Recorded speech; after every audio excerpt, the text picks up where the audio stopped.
Welcome to the Bulldog Daily. My name is Jasmine Peter, and with me I have Gabriel Borton, Justin Garrett, Clinton Hickson, and Shaquille Ashford. What's up? So, jumping straight into it, Jimmy Butler demanded he be traded due to what he calls a negative environment. So, Clinton, do you feel this trade was a good thing for Jimmy, or do you think he might regret this later on?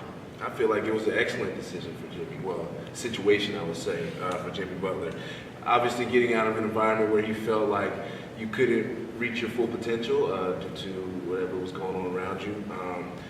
All the speculation coming around saying he's a cancer to the locker room. It's he say, she say. Philadelphia is excited to have an all-star caliber player, also a veteran player who can help the two perennial Hall of Famers that we have, Joel Embiid and Ben Simmons. We're trusting the process here in Philly. So, yeah, we came out on top of this trade. Man, I think it was pretty good situation for Jimmy Butler. I think he's moving from a situation that had a lot of potential to a situation that's ready to move in a forward direction, like immediately. The 76ers, they do have, I don't know about 2 Hall of Famers yet. They got two stars in their team. They have a great future with Joel Embiid and Ben Simmons. I think, like you said, Jimmy Butler being a veteran, having some years under his belt, being in a few different situations, playing for a few different organizations, I think he's going to bring a lot of positive stuff to that team.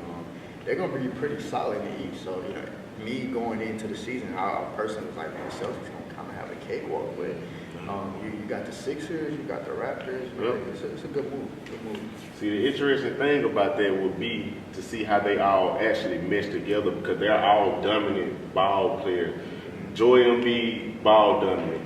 Jimmy Butler, ball dominant. Ben Russell, he doesn't have a shot, so he has to be a facilitator to move the ball around. So it's going to be interesting to see how it turned out without them actually trading away their shooters that they had. It's going to be fun to see, man. Yeah, Ben's been pissing me off with dribbling down the freaking free throw line and passing it. Like, come on, bro, go to the hole. Yeah. I really feel like the trade is going to be like a lateral move to me because you're going from another team where you have a dominant big man and you have a ball handling forward to another team that has another ball handling forward and a dominant big man.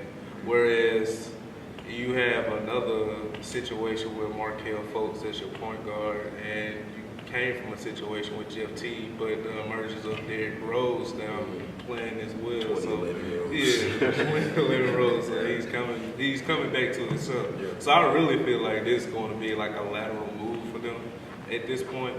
But I feel like Jimmy Butler is going to be more happy in the situation he was in Minnesota because of the fact that he think at this point in time the young guys that's over there in Philly are ready to get the grind on and try to beat that team in the East.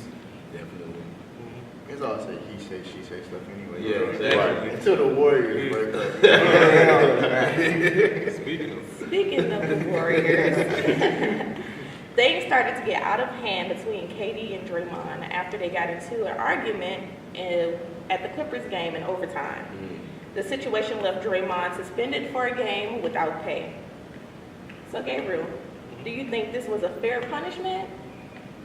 I really think it is because at this time, Draymond Green, this is nothing new for Draymond Green because he has done stuff like this before. Let's take the instance with Steve Kerr. He's always hollering and yelling with him and telling him how to run his team. So, yeah, it's definitely been an on corner of the events with him. So, I really do think that the organization right now is saying, hey, enough is enough.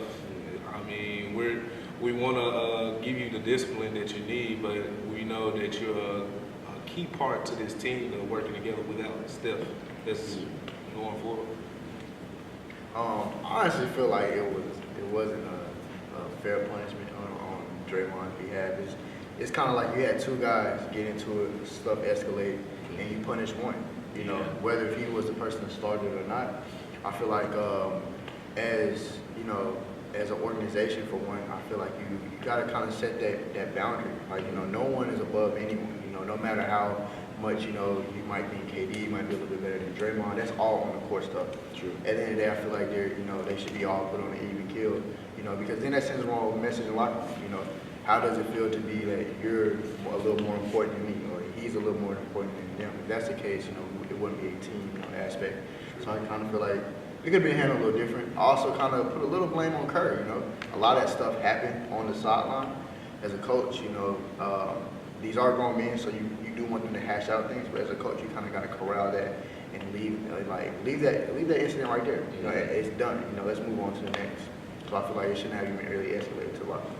I feel you on that. And seeing the suspension without pay was kind of wild because we've all seen Draymond go crazy and do things that are like out there and still be on the court, as you both spoke on. And so seeing that the Warriors are kind of making it seem like, yo, you can't make our almost best player or best option to continue forward feel bad or hurt his feelings because of something you did on the court. And so I would say that moving forward, I'm interested to see how they continue this chemistry on the court.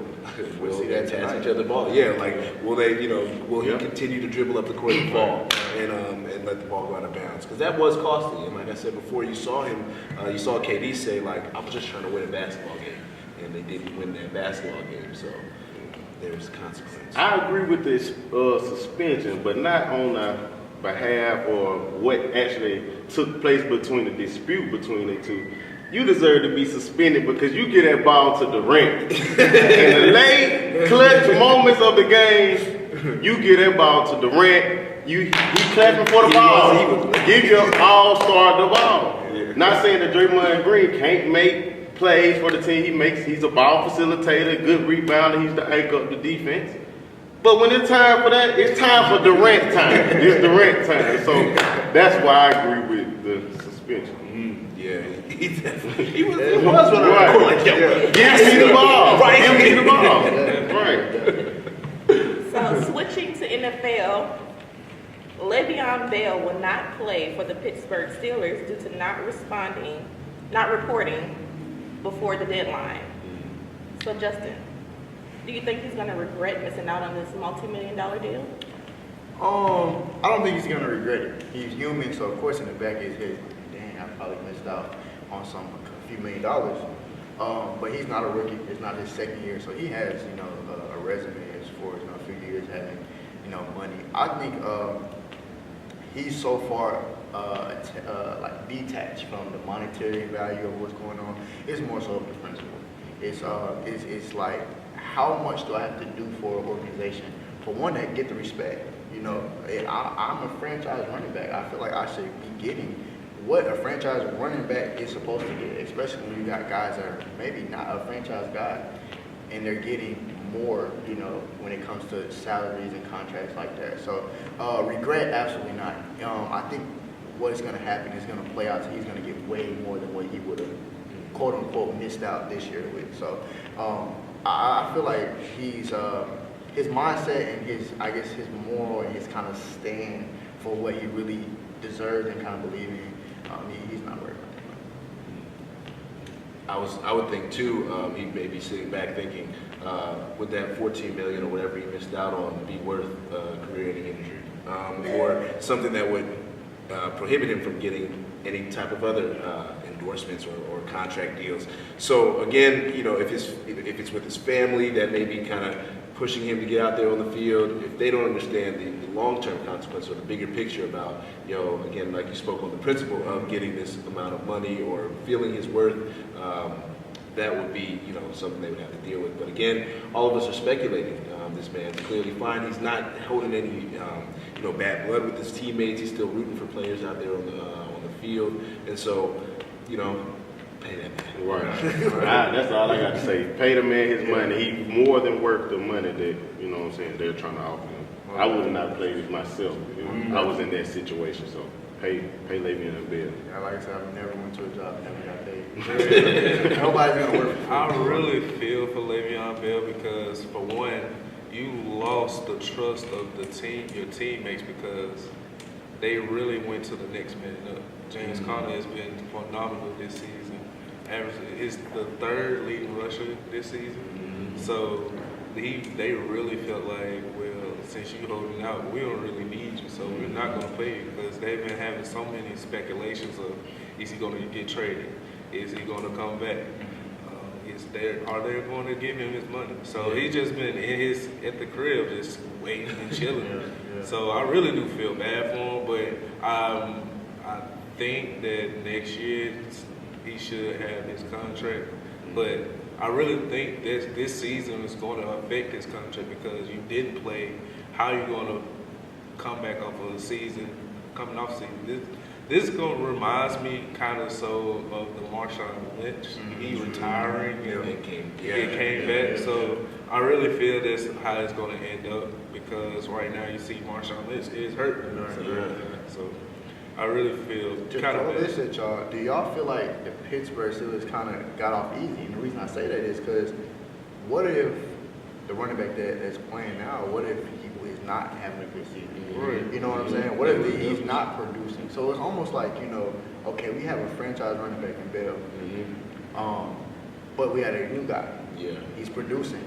So it automatically puts you in the mindset, why do we need you? Right. So I feel like the Steelers kind of got off easy because this whole situation could have been a little different, meaning they needed a running back. Yeah. So I don't think they was kind of forced to pay. I mean, and that's kind of sad on Bell's behalf because it's like now it's like I put so much into this team and I'm trying to get what I deserve, and now they're in a position where I think they know they should give him what he's worth, but it's like, do we really need to right now? It's definitely that in the NFL right now, the next man up. Yeah, most definitely. It's really cutthroat. It's a business at the end of the day. Most definitely. All right, so thank you guys for joining us today. That was your Bulldog Daily. We'll see you next time. Yeah, see you next time, man. Right.